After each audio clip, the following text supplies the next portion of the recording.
ঢাকার কেরানীগঞ্জের চুনকুটিয়া এলাকায় রূপালী ব্যাংকের জিনচিরা শাখায় সশস্ত্র ডাকাত প্রবেশের খবর পেয়ে বাইরে থেকে চারপাশে ঘিরে রেখেছে আইনশৃঙ্খলা বাহিনী। বৃহস্পতিবার দুপুর ২টার দিকে একদল ডাকাত ভেতরে ঢুকলে ব্যাংকের গ্রাহক ও কর্মীরা ভেতরে জিম্মি দশায় পড়েন।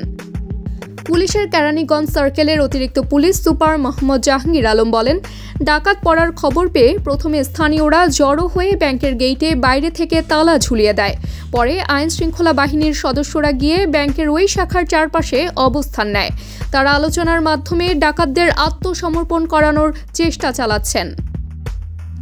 রূপালী ব্যাংকের ওই শাখার ভেতরে অন্তত ৩ জন ডাকাত রয়েছে বলে জানিয়েছেন দক্ষিণ কেরানীগঞ্জ থানার পরিদর্শক আল আমিন। তিনি বলেন, তাদের কাছে অস্ত্র আছে বলে জানা গেছে, তবে কোনো গোলাগুলি হয়নি। তাদের সঙ্গে যোগাযোগের চেষ্টা করা হচ্ছে। তারা ব্যাংকের পিয়নকে দিয়ে খাবার চাচ্ছে। এদিকে দক্ষিণ কেরানীগঞ্জ থানার ভারপ্রাপ্ত কর্মকর্তা মাজহারুল ইসলাম জানিয়েছেন, ভেতরে ডাকাত দলের ১২ সদস্য রয়েছে। সংখ্যাটি আসলেই সঠিক কিনা তা এখনও নিশ্চিত করে বলতে পারছি না। ডাকাতরা ভেতরে ১০ থেকে ১২ জনকে জিম্মি করে রেখেছে। বিষয়গুলো এখনও স্পেসিফিক করে বলা যাচ্ছে না।